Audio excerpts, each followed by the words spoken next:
Assalamualaikum warahmatullahi wabarakatuh.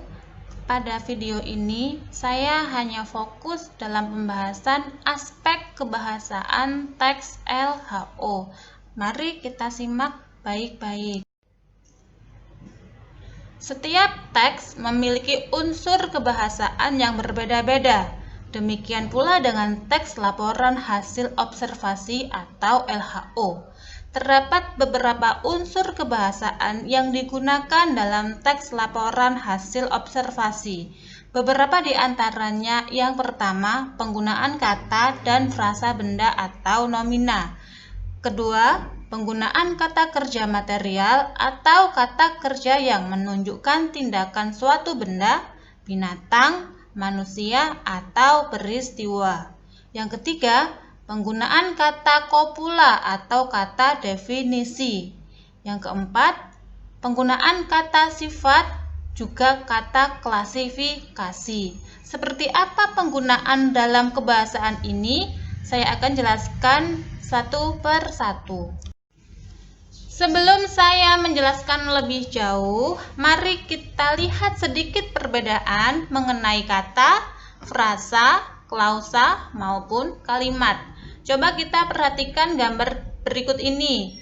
Di sini sudah sangat terlihat jelas bahwa kata, frasa, klausa, ataupun kalimat memiliki sedikit perbedaan, namun saling memiliki keterkaitan, di mana kata merupakan satuan bahasa terkecil yang dapat berdiri sendiri, sedangkan frasa adalah gabungan dari kata, dan klausa merupakan sekumpulan kata yang terdiri dari subjek dan predikat, dan kalimat adalah satuan bahasa berupa rangkaian kata yang berdiri sendiri dan menyatakan makna yang lengkap.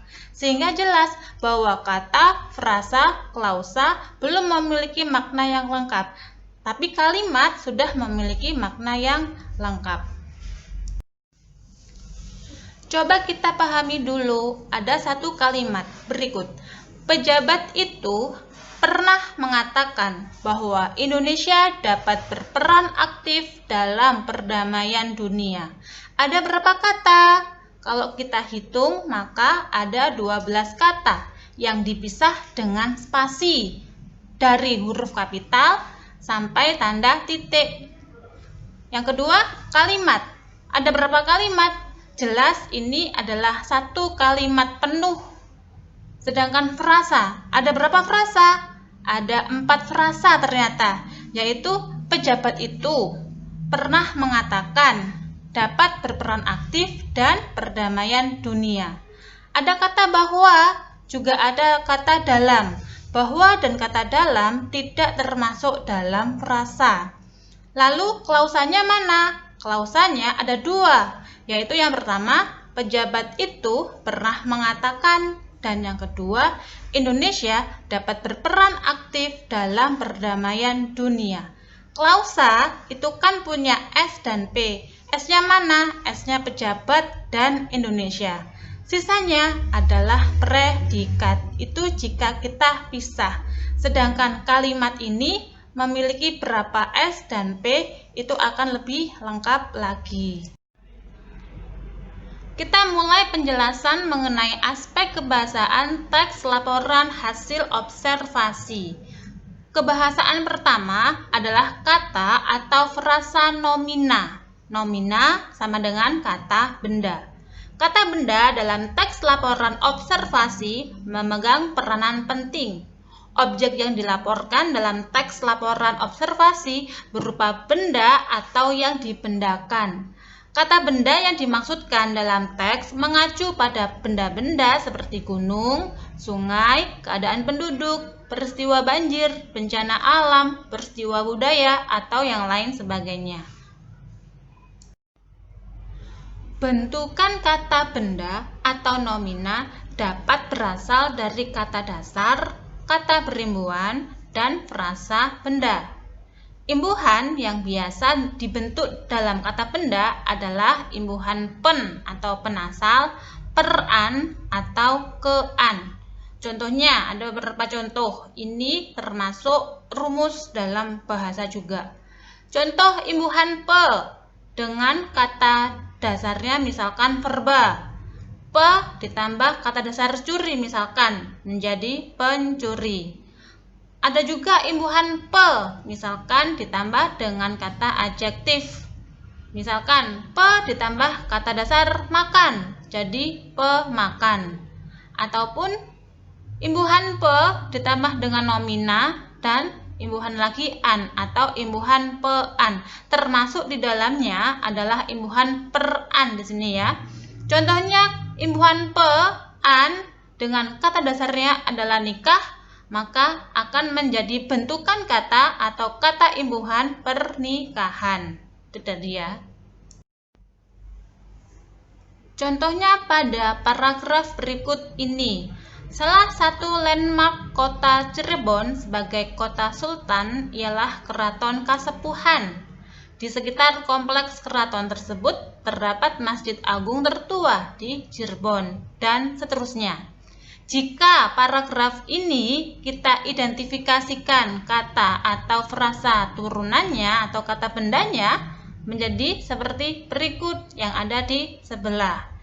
Kita dapat mencermati kata yang dicetak tebal pada kutipan yang saya tuliskan di sebelah ini. Jika dikaitkan dengan kaidah bahasa, maka kata kota Cirebon itu termasuk pada frasa tanpa imbuhan. Kata sultan termasuk pada kata dasar tanpa ada imbuhan. Kata benda atau nomina kasepuhan merupakan kata turunan dengan imbuhan kean dan kata dasar sepuh. Kompleks keraton merupakan frasa tanpa ada imbuhan dan Masjid Agung adalah frasa tanpa ada imbuhan. Sebagai sebuah teks yang disusun berdasarkan hasil pengamatan, teks laporan hasil observasi akan kita jumpai kata kerja. Keberadaan kata kerja ini sangat penting karena untuk menjelaskan atau menunjukkan gejala, perilaku, atau kegiatan yang terjadi.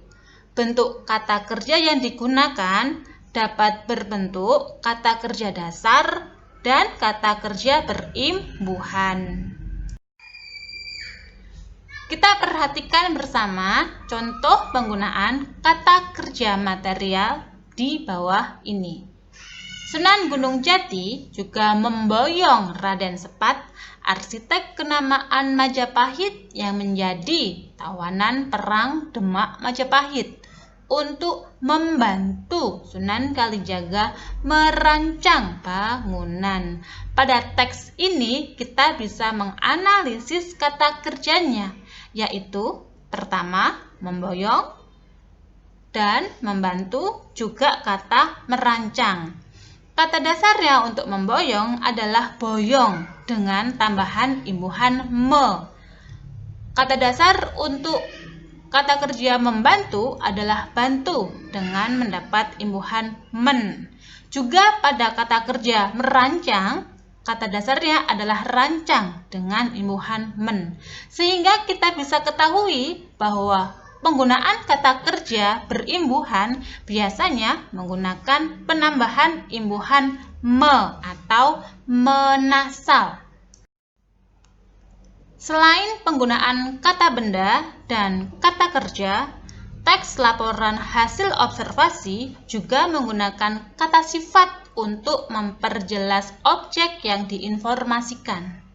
Kata sifat yaitu kata yang berfungsi menggambarkan atau menjelaskan objek, sehingga memiliki karakter yang lebih spesifik berupa urutan, kualitas, rasa, dan penekanan terhadap kata itu sendiri. Coba kita perhatikan ada beberapa ciri kata sifat, yaitu yang pertama dapat diikuti dengan kata paling, sangat, cukup, agak, atau lebih. Contohnya, sangat cantik, cukup terkenal. Yang kedua, Kata sifat bisa diawali dengan ter yang menyatakan makna paling. Contohnya tercantik. Nah, atau yang ketiga, kata sifat dapat diulang dengan pemberian imbuhan se-nya. Contohnya sebagus-bagusnya atau seindah-indahnya. Itu merupakan kata sifat. Di sini sudah ada dua contoh teks LHO. Pada teks 1 dan teks 2 ada beberapa kata yang memang sudah dicetak tebal.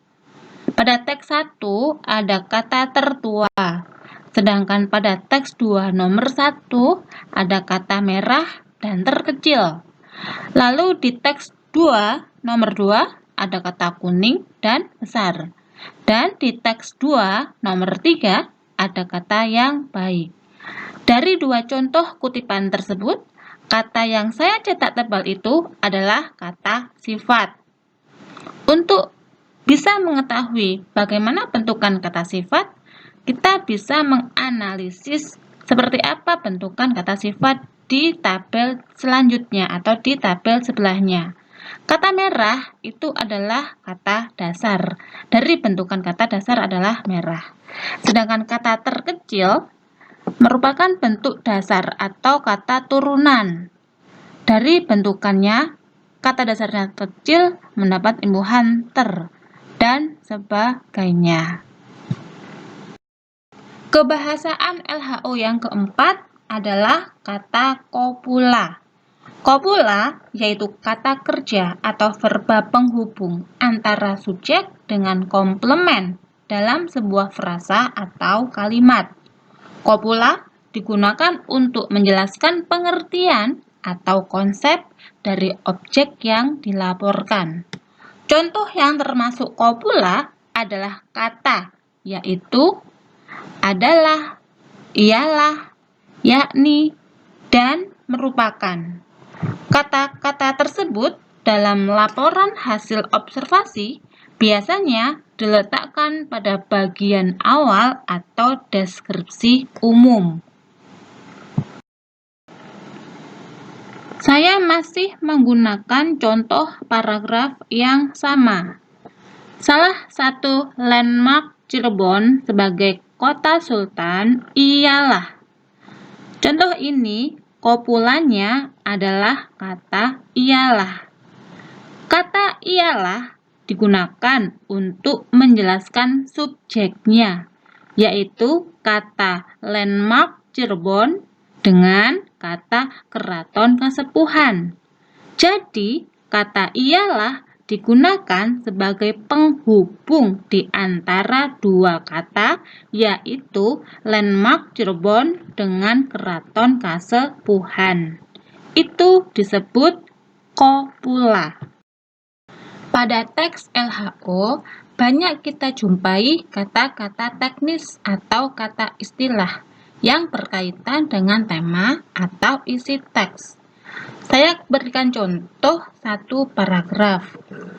Jahe kaya akan kandungan senyawa aktif yang baik bagi kesehatan, seperti minyak atsiri, filadrena, senyawa flavonoid, dan lain sebagainya.